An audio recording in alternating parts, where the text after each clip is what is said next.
Hey everyone, welcome to my channel. If you saw my other videos, I did a small call out to the founder of Purrnelope's Country Club. And guess what? He responded to my call out. Reached out to me in Discord, we had some back and forth, scheduled a date on a Sunday, 9 p.m. his time to get together for the interview. If you look at my playlist and my videos, I've never done an interview. I never brought anyone on to the channel to talk NFTs or anything to be exact. So the following video is unedited, unscripted, full transparency. I didn't get anything from the founder. I purchased a Purrnelope before calling him out, and that's all documented on my videos below as well. I didn't get anything after. I wouldn't mind a hoodie, but you know what? I'm not even gonna ask for that. Enjoy the interview. Let me know your thoughts. Let me know feedback, critiques if you want to see more of this. If you guys blow this up, I'll try to get more founders on the channel for you guys. Watch till the end because at the end, I'm gonna give you a secret code that you can put in the comments, and as long as you subscribe and comment, I'll be giving away to a random person, a random subscriber and commenter, a free NBA Top Shot moment. Great. And did your son go to bed okay? I know it's... Yeah, well, the one I have to deal with is now asleep. Wow. How many do you have? My wife, I have two, and I had to deal with the 8-month-old. My wife is currently trying to get the 3-year-old to sleep, so she's got the hard one today. Okay. Wow.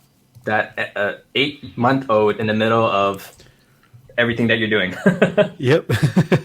It's a bit tricky. Yeah, I admire it. I'm looking to become, I'm getting married next year. I got engaged during COVID and that didn't work out.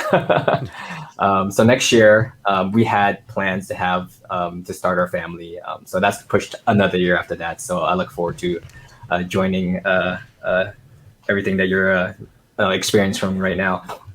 I saw all the future dad talk in some of the YouTubes. Oh, did you? Oh, yeah. It was. That's why I put my screen name Future Dad because I'm not a dad yet.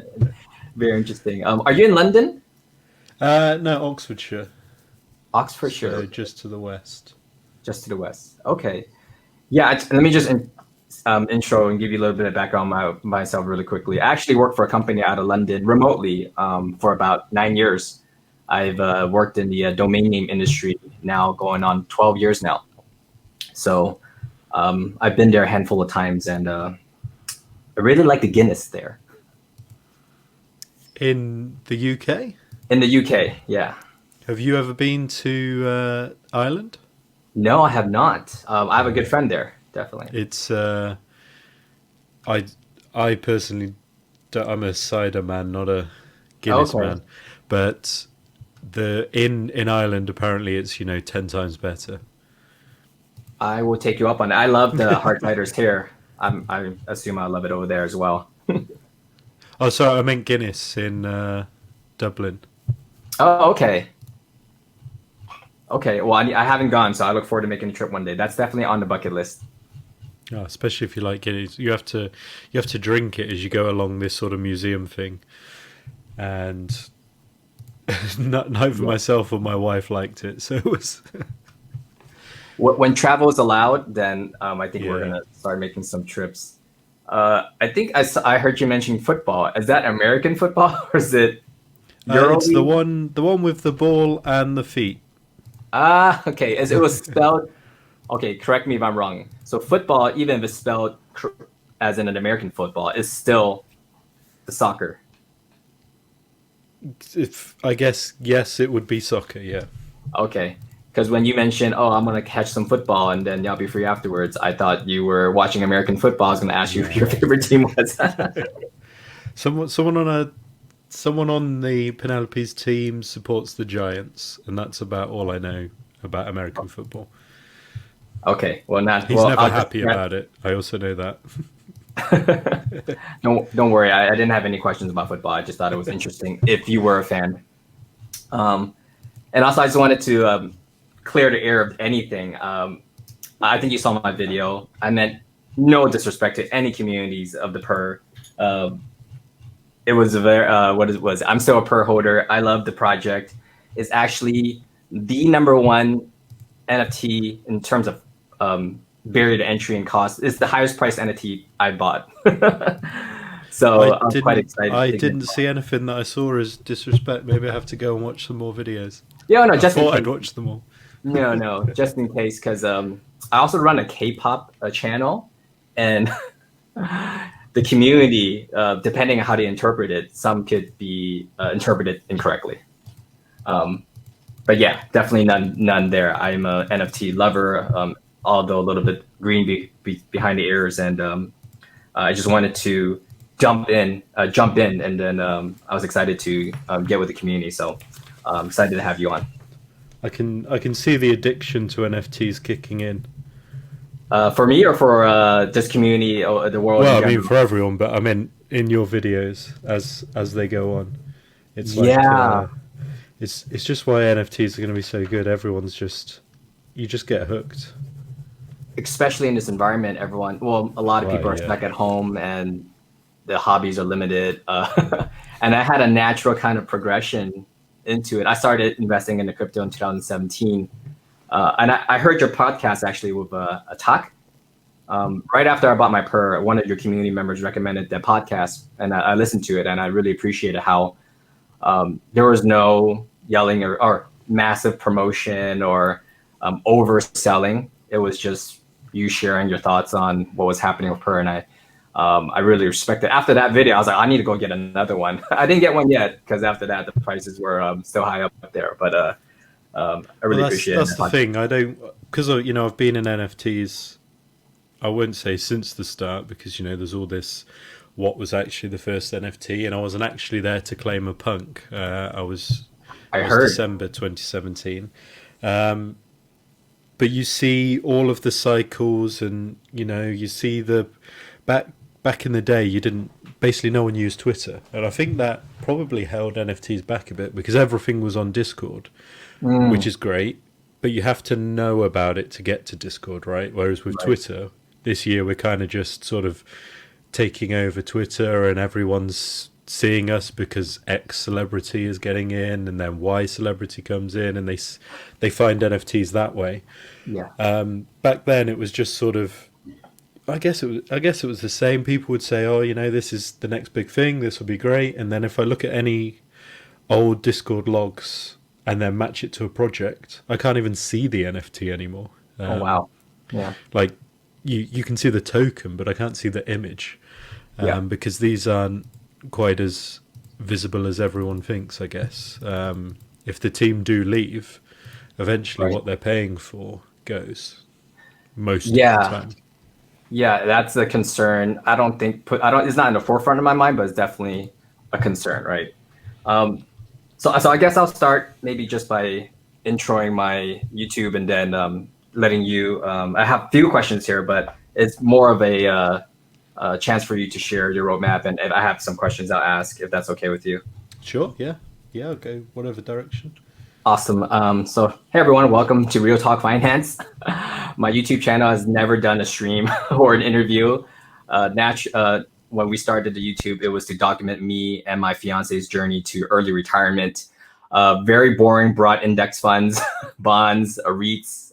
My future wife and I, we do some real estate investments, some syndications as well. Part of our allocations or into crypto, about 10%, now is ballooned into 33%. And dive down rabbit hole. I guess I'm kind of explaining to you as well, Carlini, a little bit about my background. So about 10% of that was what I felt comfortable with allocating towards NFTs, which is about $3,000. That's ballooned since that time, about 3 weeks now. I got involved with NFTs with NBA Top Shot, but that's completely different than PFPs and what we're seeing now with the utilities now. So I'm very bullish on the NFT collectible arts. I can't really even call it a collectible art. I really see it as something that will push businesses forward more so than an art renaissance. Although I do appreciate the creatives and art.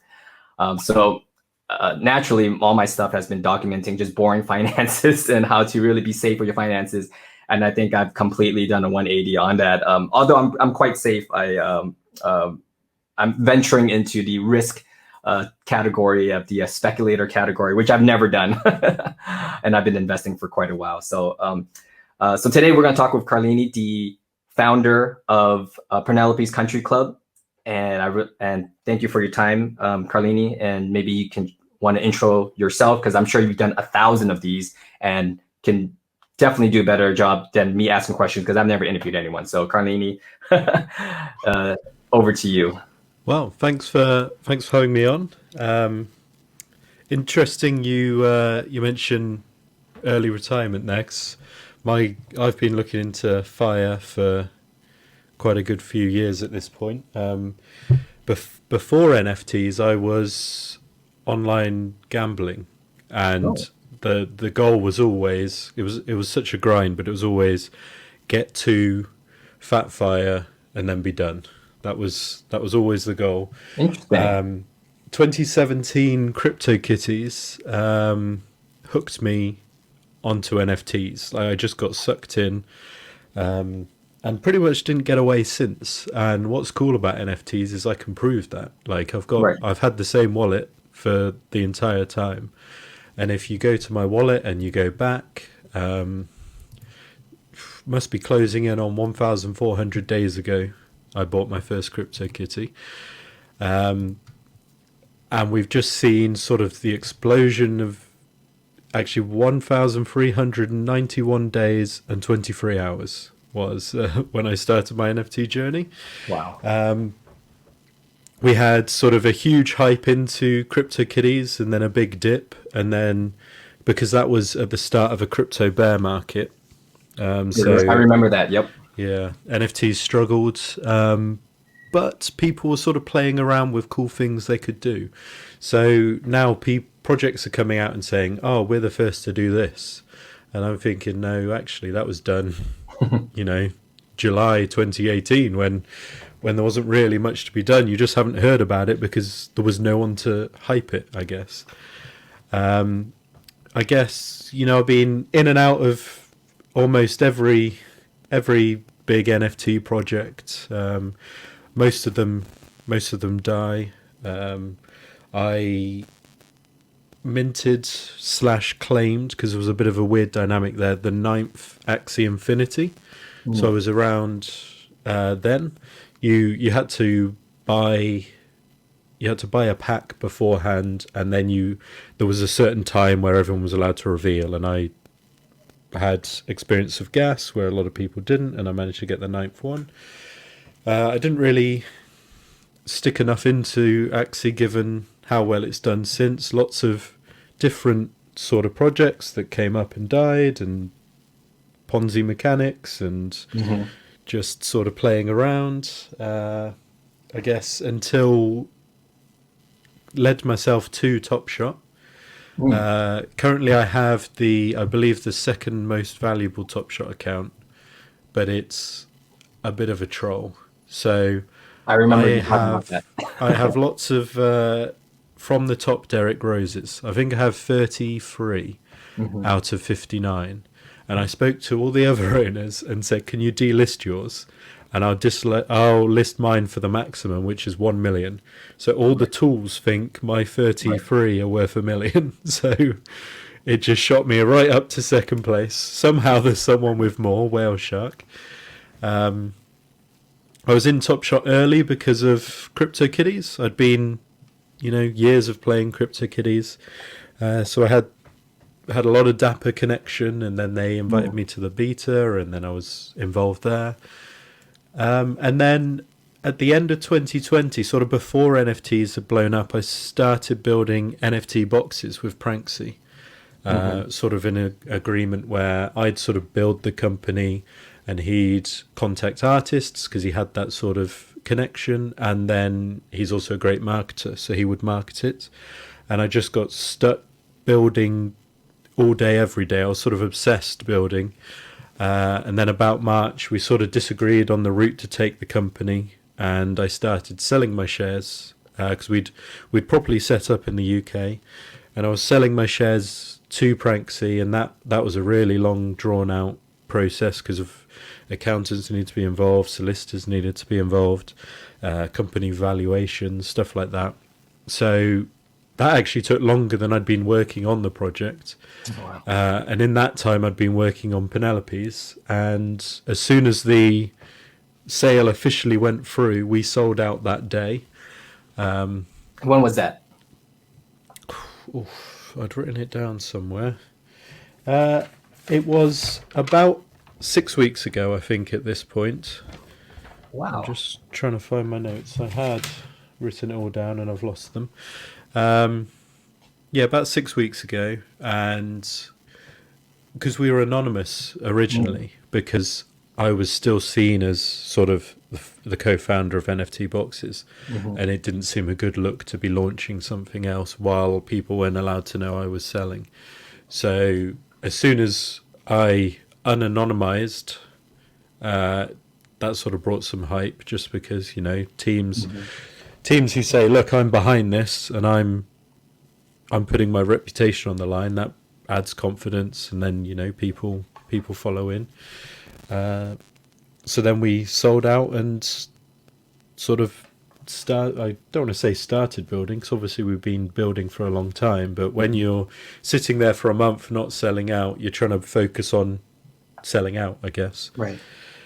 And then we started work on our roadmap and sort of looking towards roadmap 2 and all of those sort of things.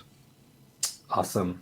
And how did I saw that you had different naming conventions. At first you were thinking Cool Cats, and then you ended up on Purrnelope because Cool Cats came out. What was the inspiration behind Purrnelope's name? So yeah, we were originally Cool Cats Country Club. Yeah. And sometimes people call it 5C, and it was Carlini's Cool Cats Country Club. Oh, wow. The Carlini was never going to make it. It was sort of like, you know, joke internally. And then Cool Cats launched at the same time as NBA K9. Yeah. Oh, no, K9 Country Club. Sorry, there were two projects that we were equally worried about. And then Cool Cats had to drop their price. So we were like, maybe we can keep Cool Cats because they're not going to do very well. And then they flew, and then they've, you know, they hit 10 ETH today. And I think probably as we're talking, they've hit 11 ETH. Wow. ETH floor. So obviously we had to drop Cool Cats. And luckily the K9 Country Club did not do very well, so we could keep that part. But I was just out for lunch with my wife saying, I don't know what to name us, and she's an author, so she's very creative, and she was just sort of coming up with these things, and just said Purrnelope's Country Club, because she was sort of, you know, making a play on cats and things like that, and it just stuck from there, and here we are. All right. Do you have any cats? I mean, like real physical, in real life cats. I know you I've got 3. One is sitting on my PC right now, dangerously close to the power button. Oh no. Okay. So you must have more than one then. We got 3. Oh, you got 3. Okay. Yeah. Crazy cat house. So my fiance I was telling her about NFTs as best as I can do. I showed her a picture of some cipher, some emus, and she says, I want a cat. And I went to go look for a cat NFT. Luckily, I didn't stumble upon. Luckily or unluckily, I did not stumble across Cool Cats during that time. And I've stumbled upon Purrnelope. I read the roadmaps. I saw the payback to the community from the original wallet, and I was just I've never seen anything like it in my short time frame of looking at projects, and I just fell down the Purrnelope rabbit hole. My fiance has 2 cats. She has a Bombay and a European short hair. So nice. She was really excited that I got her a cat. So is the inspiration, or I would say the vision, what is the vision? Because when I look at NFT space and I think crypto dad, I'm like, oh, okay, they're a dad community. That's what they're good at. Top Shop, NBA, of course, they're the stewards of that space. What do you think Purrnelope's Country Club, vision or motto or demographics is? Well, it's to take what I think NFTs can be, and to show the power of NFTs, and to show people how I think they should be used. Because people come in and they go, oh, it's a collectible, or they go, oh, it's art. But really, I don't think any profile picture is really art. Like, I know it is, because obviously it is, and that's how you use it as a profile picture. But it's about online connection. It's you're trying to take the physical sort of real world connection and get as close to it as possible in, say, I know, you know, the metaverse online, because in my opinion, we're talking in the metaverse now. The metaverse is something that will be improved, but currently it's, you know, it's Discord, it's Twitter, it's the current stages of Decentraland and Sandbox and voxels. And my view is NFTs will be everything. Right. Maybe not everything, but, you know, it'll be so much more than almost anyone imagines right now. And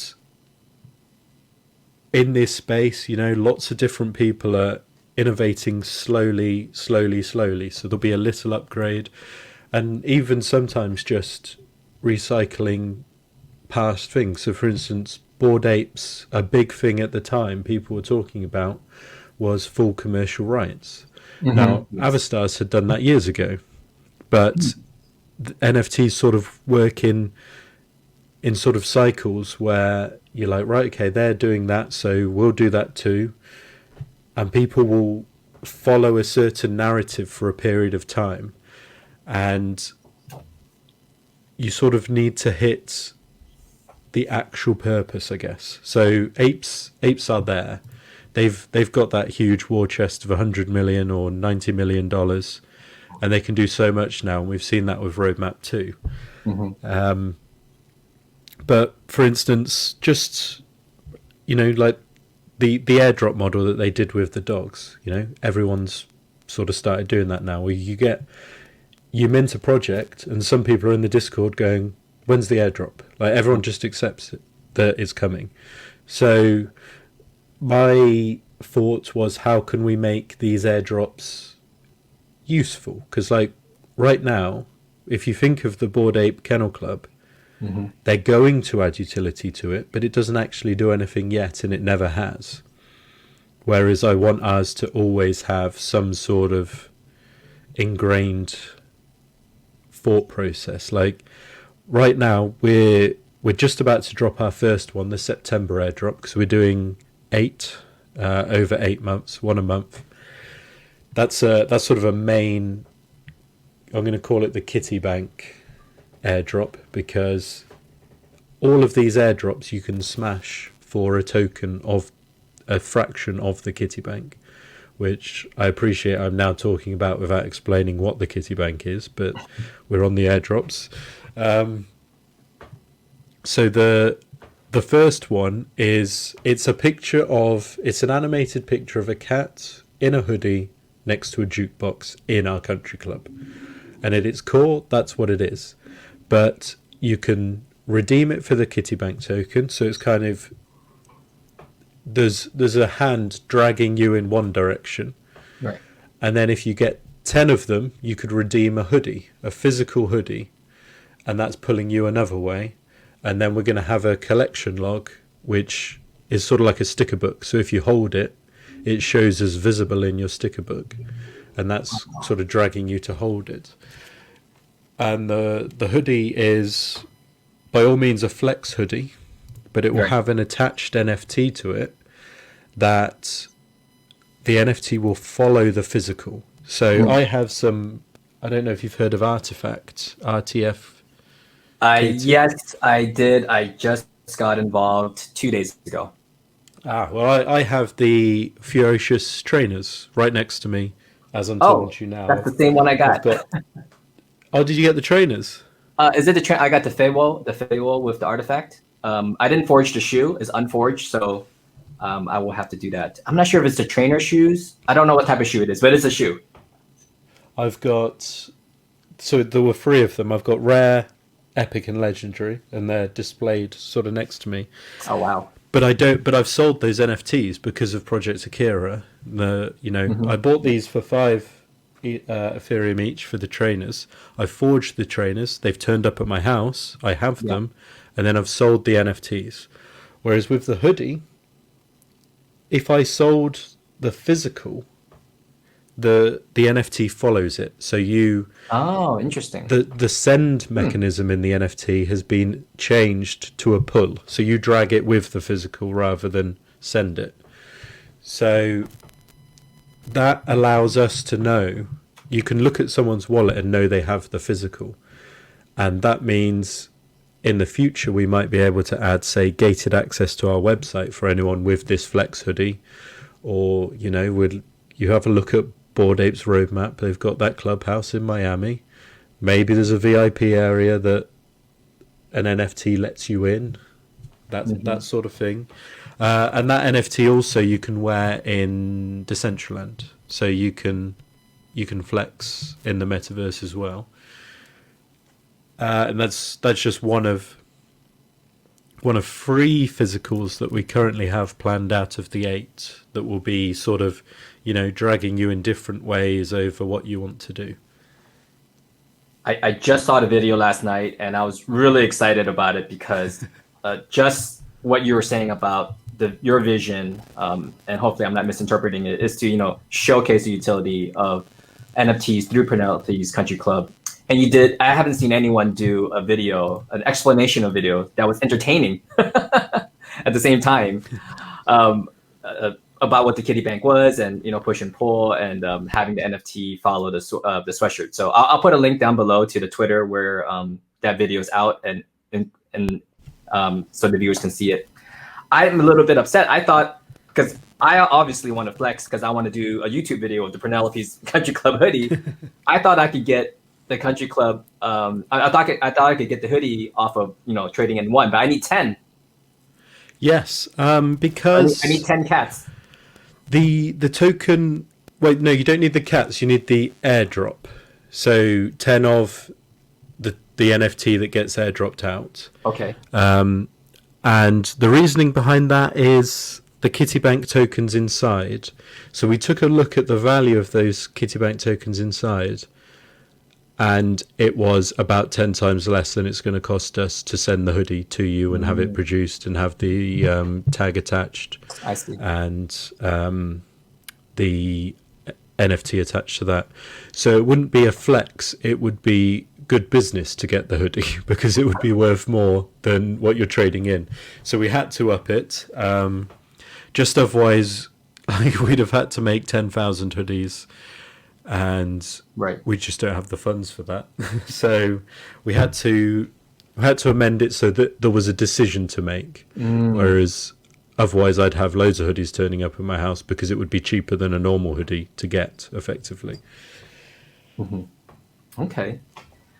Well, I look forward to going through that process and updating everyone about it as well. I'm sure a lot's going on in Discord. I haven't caught up. Discord moves at lightning speeds. Yeah, it's crazy. We're looking to hire sort of a YouTube rundown, sort of 2 minutes over the past week. Here's a really condensed version of Purrnelope's over the past week, what you should know in 2 minutes.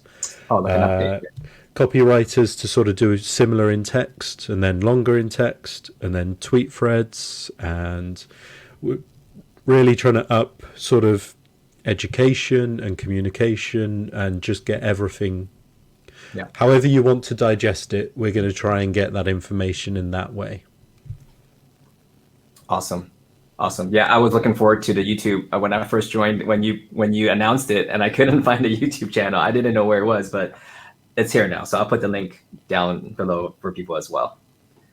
I had a question about, because you had experience with CryptoKitties and you saw the gas spikes. You see the gas spikes now. I had a video on it where someone spent $60,000 on gas. Absolutely insane.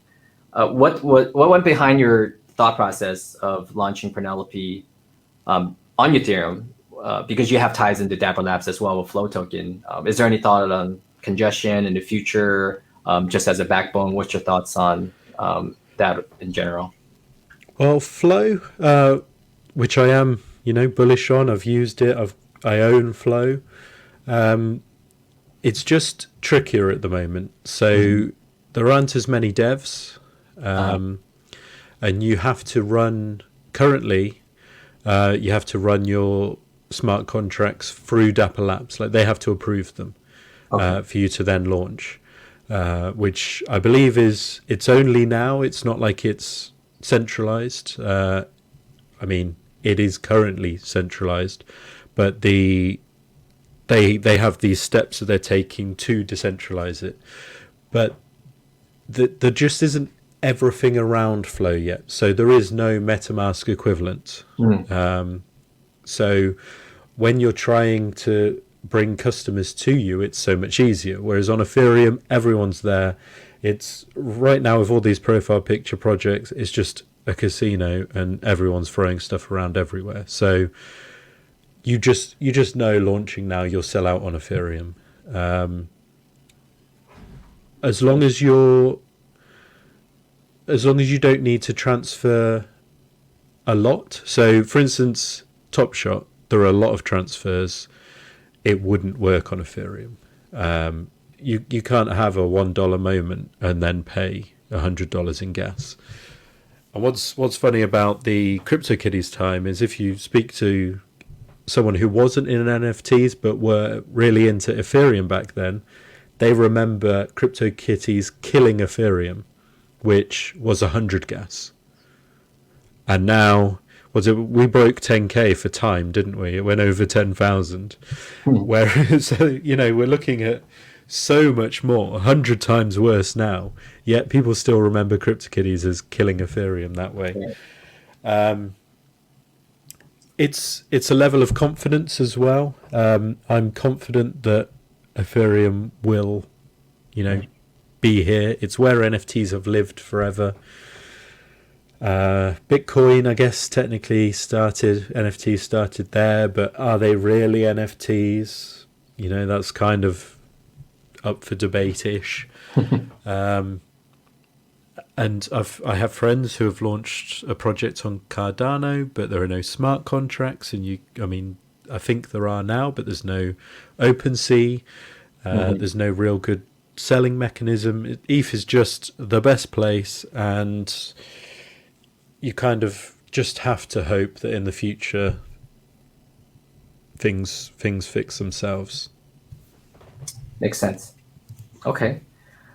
Yeah, that's a good answer because there's lots of people heading over. I have not even looked at Solana. I heard is getting some steam, but I just wanted some of your thought process. What's your thought process on it as a founder? So good to know. I had a question about the PURR, meaning the $ PURR, not PURR itself, the token PURR. And I'm probably not asking the right questions. I'm not sure if it's a concern that it should be a concern for the community, but that's something I just thought of because essentially it's a token I wouldn't call it like a crypto, like a stable coin. And I'm just curious of how one would explain it. What's it pegged to? How do we get liquidity from it? I don't know what I don't know. It's very interesting. I bought my Purrnelope from the NFTX or the Sushi Swap pool. And it was hard for me to understand. I imagine it's difficult for a lot of people who's not even into NFTs at all. But if I was a new person getting into NFTs, how would you explain PURR and the value there? So I would say PURR is a stable coin. It just happens to be 1 PURR equals 1 cat. So PURR is a wrapped cat. When trying to explain it to people with no NFT knowledge or no crypto knowledge, I sort of sometimes explain it as a cloakroom. I go to a club, I hand over my coat, and I get a ticket back. PURR is the ticket. You've handed over your cat, and you get this PURR ticket back. And the only difference being, if you return this ticket, you get a random coat back. So, the analogy isn't great, but I find the first bit kind of clicks with people. They're like, oh, so it represents a cat, but it's not a cat, sort of thing. Yeah. So with PURR, you can claim a cat from this vault, and it's effectively just a wallet where we have thrown in cats and we get PURR back. You get given, if you put a cat in, you get given 0.95 PURR, even though 1 PURR equals a cat. and that's to incentivize providing liquidity to the pool. So we have put it, I think we put in about 100 cats and then backed that with Ethereum. And as people buy and sell cats, our Ethereum either goes up or down, and the amount of cats we have goes up or down based on people buying or selling PURR. So you said you got your first cat with PURR. So when you would have bought your PURR, you effectively took that off us and gave us Ethereum. So we had less PURR and more ETH. And that changes the balance in the pool and the price goes up. Whereas if someone were to sell, we would then have more PURR and less ETH because we've given them the ETH and taken their PURR, and the price goes down. So it's not completely connected to the floor price, but sort of people will make it be connected to the floor price, because if you can see, let me see what PURR is at right now. It is normally the cheapest way to get in, just because, like you said, it's fairly confusing. So you can buy one PURR currently for 0.529, so 0.52 Ethereum, and the floor is 0.595. So it is quite a bit cheaper to buy one PURR and then swap for a cat if you wanted a cat. We've tried to get videos out there, so we've got 2 explainer videos on how the vault works. NFTX love us because we did this right. 80% on our roadmap. At 80%, we pledged to buy the floor with 40 Ethereum. So we bought a lot of cats. And then at that point, we matched those cats with Ethereum. So 90% on our roadmap was create the vault. So we then put ETH to back that. And we started, so we put a lot of our funds, probably about 80 Ethereum, 10% of the take, into creating. We started with 2 liquidity pools. NFT 20 lost the battle, and everything is now in NFTX with the PURR token. And it's sort of a second floor, I guess. So if you ever want to sell instantly, there's a mint in 4 seconds. We're on Ethereum, so 2 minutes. So you wrap your cat and you sell that token and you instantly get an amount of Ethereum. It's not going to be as much as if you waited for it to sell on OpenSea, but you do avoid, say, the 5% fee, 2.5% us, 2.5% OpenSea. So the sort of additional gas, but quicker, there are benefits to it. That makes sense. And in terms of what the public sees, because when I got it, I'm like, wow, this NFT is doing really, really well. It's slow but steady growth. But at that time, when I made my first assessment, I'm not preaching my assessment. It was just looking at the value, looking at somewhat of the chart of the volume of PURR on OpenSea. It seemed that supply and demand correlated with that specific graph. Unbeknownst to me, there was 2 separate vaults at the time. So how would a community member, is it all shown or connected through OpenSea, or is someone can see that elsewhere in terms of the true supply and demand and what the volume is being tracked in terms of the vaults movement? So I like to think of the vaults a bit like the ocean. If you want to heat it up, it takes a lot of work. But then if you want to cool it down, it takes a lot of work. So we've seen our slow and steady growth because if someone comes in and just buys 50 Ethereum off the floor without knowing about the pool, they will raise the floor quite a lot for 50 Ethereum. We'd probably be close to 1 ETH floor. But then people would they would arb the pool. So they would buy PURR and then list it at 0.99. And then someone else would buy PURR and list it at 0.98. And, there'd be sort of buying from the pool and taking to OpenSea until eventually it's leveled out again.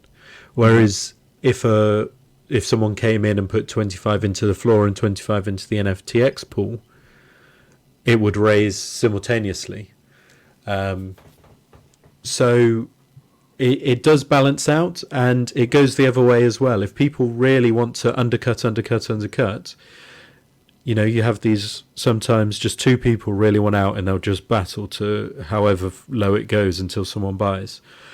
Someone might be interested in just buying and dumping straight into the pool if they get low enough. So it can also, it slows upward movements and it slows downward movements. So it just makes it more stable. And as a founder, I like that because it means our growth is more natural, it's more organic. It means I'm more confident in people buying right now because I know they're not going to get instantly wrecked. Whereas if we were like, right, if you have this, this and this, and you do this, we'll give you that, and people then just be scrambling to buy all these we say, if you've got a top hat, a tiger cat, and a 3D glasses all in your wallet, we'll airdrop you something, and that would just artificially inflate these floors. And that's not something we're about. We're all about slow, steady, because I know when you're looking at a project as an investor, you're like, right, if I buy in here, I can see growth to here and then I'll leave. But when you're a founder, when this person leaves, that's a new customer who's bought in at a higher price point that I now have to provide value to. So I have to constantly think about everyone that's joining and how we can make sure effectively no one gets wrecked. Right. I think the new community members will appreciate that. I appreciate that as well. I see that you're built out. I think I read 7 employees now, all full-time, because that was a question I had, were these all full-time employees? And I appreciate that you're looking down the road, and because you've been down there, right? You've been through the cycles, and you understand the ones that come out still alive is going to be the successful ones. And not just surviving, but developing and creating during those times. So did you want to speak on that at all? I know that you mentioned that on your previous podcast. Just why does that set you different than the other projects having 7 full-timers and fully staffed with salaries? How does that set you up for success? Well, there's just a level of confidence, I guess, from our point of view as a company. The employees know. So we've taken, from the original sale, we took enough to make sure that we could keep going for at least a year. So that is safe in pounds. If, Ethereum goes to $1, they're still getting paid. Mm-hmm. They don't have to rely on secondary market or a bull market continuing. We will survive a bear, which, I often projects aren't transparent about their finances. Mm-hmm. And a lot of them, I don't know what they're doing, but I'd be quite confident. I've seen it before. 80% will just disappear. Mm-hmm. Why would they stick around when there's just no money to be made? Whereas we have that safe. People are working, an everyday job for this money that is safe, but also, it's not an everyday job because everyone loves NFTs. Everyone's loving what we're doing in the team, and from an investor perspective, that we're sticking around. I said at the start, I've used the same Ethereum wallet for 1,391 days. I had ETH beforehand, so it was a different wallet, but this was my MetaMask wallet that I set up to get into CryptoKitties, and I haven't changed the wallet because of course I've had other wallets to do different types of things. Back in the day, you had to make a different wallet just to play CryptoKitties properly because their filtering wasn't amazing. But in all those years, I haven't scammed people. I haven't had a reason to leave this address. So I've built up sort of an on-chain reputation that I'm not just going to run away. The team are paid for the year, so they're not going to run away. We're here to stay and build no matter what happens, I guess, is sort of, you can be happy that anything could happen in the market and we'll be building PURRS at the end of our 8 airdrops. That's awesome. Yeah, because we are going through a turbulent time right now, and not just PURR, but the whole NFT space doesn't seem to be phased at all. Yeah. Interesting. I saw a new development. I'm not sure if it's new because I haven't been every hour inside the Discord. Can you talk a little bit about Catnip? Yes. So I don't know what that is. I saw that. I'm like, is that something new? So it's sort of a promise. Catnip will exist. Okay. It will be a staking reward of some nature, and I have plans on how it will work out. It's just my goal, like I've sort of been saying, is always not to pump, and then be preceded with a dump. So I'm trying to find tokenomics that don't rely fully on future utility. So we will always want future utility on the token, but one of the issues is, I mean, you always have to say future utility because otherwise you stop, right? So we will always have that, but you need it to work on its own. You need people to want to buy in for a reason that doesn't have a sharp cliff edge. So there are lots of projects trying it, and I bought 2 Genesis Kongs for the Kitty Bank, which are making bananas. Right, I bananas. had a look today and we're at 425 bananas, I think. And at 600 we'll be breeding for a baby and rolling for a rare one, and then rolling a VX Kong as well and seeing what we get, because that isn't, whatever's in the kitty bank isn't ours, it's the community's. So rolling for another NFT just seemed right. And Kongs have the main utility is breeding for a baby, so we'll be using 600, and they'll have a wearable banana vending machine as well, so you can sort of deck out your Kongs in, I imagine, things like 3D glasses, because everyone loves 3D glasses, but some sort of art that you can wear in Sandbox. Dystopian Punks have creds, and they're sort of an in-game token. Supducks have released Vault, which seems to be a social token plus future utility. And Catnip is going to be... It's going to be everything that I see that is good, picked apart, put into Catnip, and then adding sort of... I got a few ideas that I want to add as well, that I need to run past legal, because this token is... launching it is illegal in the UK, and we're in the UK.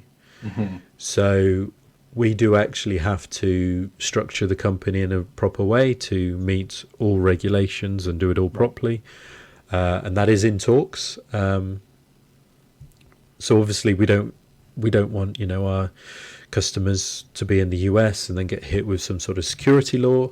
So we have to be very careful about how we're launching it. So that's sort of another... I need to think of how to get this loop right so that people can get these tokens every day and sell them, and there need to be people wanting to buy them, otherwise who are you selling to? Right. And then I also need to make sure that it's legal, and especially in the US. Okay. Wow. So it will be a staking reward, hopefully done right, I guess. Not that other projects are wrong, just that I don't like future utility propping up price. I see. And that's a chapter I have took a peek at. I have not dived in as deep yet, but it sounds... When I first heard about the bananas, I thought... I wouldn't say gimmicky. I was just like, well, how's that going to last? And is it... Because I went through the 2018, 2017 ICO days, and I've seen all these companies that I used to hold just gone completely, right? And I'm just curious, just like you, which tokenomics will last the times. And I'd appreciate that you're in all the other projects, so you know what works best and applying it here. I say quite openly, if I see something great that I can replicate, I'm not going to steal IP, But you know, systems and loops, if it works, I'll use it. Yeah, absolutely. With everything moving so quickly, I imagine just not, I wouldn't say keeping up, but finding what works and what the consumer likes is a tough task. So I'll try to keep you apprised, but I think you're well ahead of me. I guess the last question is, as a Fat Fire member or a Fire member or a Fire member, any advice for people like myself? I'm 3 weeks into the NFT space. I think I've allocated more than I should have, either smartly or unwisely so. For people coming into this space, what, if any, in terms of allocation? I know we can't give financial advice, as I put a disclaimer all the time when I do my videos. But what would you put as a warning sign, or how would you kind of phrase just investors coming in here like myself, if any at all? Well, I took quite a big bet on NFTs. I went what I would say is too heavy into NFTs. Back in 2017, 18? Last year, 2020, after COVID hit, sort of the gambling side of things slowed down. I'd been putting in, you know, sort of a sensible amount into NFTs from late 17 to up to COVID. And then for some reason, you know, pretty much my income is gone because companies were worried that they didn't want to seem to be promoting gambling during a pandemic where people were losing their jobs, and they were trying to gamble their salary back. And the gambling companies were worried if they were promoting, they would then be sort of shut down by the government. So I think they either did that or threatened it in Spain or Portugal. So my income was these promotions effectively, and that dried up. And I was like, right, what else do I know? I've been in NFTs for years. I'm really bullish on them. Let's just go for it. Let's, you know, I went, my portfolio allocation was far too high. I would not advise anyone else to do that because, I mean, I did it before the big jump, right? So Yeah, right. no one last year expected this, like this level of NFT degeneracy. Even the most bullish people, you know, they'd be like, you know, 2025 we'll see $5 million sales, and you know, a few months later they start happening and we're like, oh my god, what's happening here? So I have always believed in NFTs and thought, you know, they're going to be huge. And effectively, you know, I don't know if lucked out is the right term, but I went in at the right time, sort of because I had to. And I mean, I'd always been in, I just went more in because, yeah. I hear you loud and clear. So you're saying to put my life savings in? Right now, no.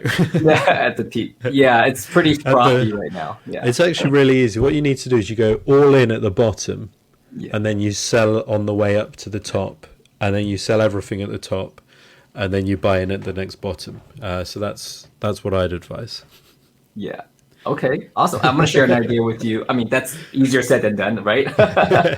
If everyone could do that, then we wouldn't be here today. Well, if everyone could do that, there wouldn't be tops and bottoms. Yeah, there wouldn't be Fire members, because Fire is all about, you know, like dollar cost averaging, not worrying about peaks and highs, and that was my thought process going to Purrnelope. I'm like, I'm just a dollar cost average Purrnelope, and which is now popped back to the front of my mind. I'm gonna run an idea by you, and just feel free to be poke as many holes as you want. Cool. I'm not even monetizing YouTube yet. I love the space. I love the Fire methodology. I'm trying to create the bridge from traditional finance to cryptos to NFTs, if that's even possible, and to help people to be safe in this space, because people are not safe. But some people not being safe is going to change their life because they're so passionate about one project or investment that, and it could be Purrnelope, that it does change your life. Like you said in your previous stream, Bored Ape Yacht Club or CryptoKitties changed some people's lives financially, and it's because they took a risk. Everyone's risk tolerance is their own. But just for content and myself and the NFT space, because I love NFT, I love the innovation of it. I was thinking of creating my own NFTs, not 10,000. I think that's unsustainable for the market. I was thinking about 5 or 10, half of it to charity, and then the other half for some utility. I don't know what for, just for the sake of being creative and also pushing the space forward. Just seeing if you have any opinions, thoughts, or even suggestions on that. Well, from your position as a YouTuber, you could almost use NFTs as a sort of Patreon sort of level of things. I'm just, because I guess you don't have a point, I guess. There was nothing to right. sort of I just want to educate you've people said more utility, but yeah, because what I feel in the NFT space is everyone's just jumping in for speculation. They're not seeing what you're seeing, which is how this is going to change businesses, utility for the actual entrepreneurs in the world. And I wanted to showcase that. I just thought of it like 2 days ago. So I was brainstorming with a couple of people on Discord, and I think half of it to charity is nice, but I'm thinking of utility because exactly I don't have a product. I'm just trying to educate people to be safe out there. Well, you could. So if you sort of think of VFriends, you could allow the tokens to be redeemable for a lesson in crypto from you, or a lesson in security from you, or a lesson in fire from you, or pick the topic of a stream. What else? Or just the straight up Patreon name at the end of a video. Yeah. Shout out. This NFT allows you to have one shout out a month. This NFT lets you pick the topic of one of my videos a month. So you think, what do I do that people might want to have influence over? And I would suggest that's your channel. It could be the content on the channel. It could be, if you have this NFT, I will always link you in the description. Something like that. Just off the top of my head, a few sort of NFT ideas. Yeah. Pranksy once sold time. So you could buy sort of a 1 hour slot with Pranksy, or a phone call with Pranksy, or a Discord chat with Pranksy. There were different levels.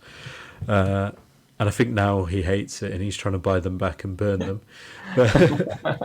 But if you could go down sort of the fan route. So you said, you're chatting to people in Discord. What would those people want from you? Would they want to just chat to you? Do they want to come on the stream? Do they want to pick a guest? Maybe to a point, because obviously they can't just pick a guest and say, I want Elon Musk, because that's not going to happen. But if you said, these are 3 people I could get, governance YouTube token, you go out and say, right, I can get these 5 guests on, and then 1 token equals 1 vote, and whoever has the tokens can rank the voting, and then you have to pick whoever's top of the list. Wow, Carlini, I love your confidence in my reading, and I hope to get there soon. I didn't say they'd be expensive. Yeah. Awesome. Well, I think we're at the top of the hour, but is there anything else that you want to tell us about Purrnelope? Anything that side that you want, side hobbies that you like, a little bit more about yourself before we end the call today? Well, I guess just maybe, listening to the talk and hearing the passion in NFTs sort of should tell everyone. I haven't even gone into, say, the kitty bank, which is probably the most important part of Purrnelope's, but just hearing that I'm in it for NFTs. I'm in it to use my knowledge of NFTs to bring value to our holders.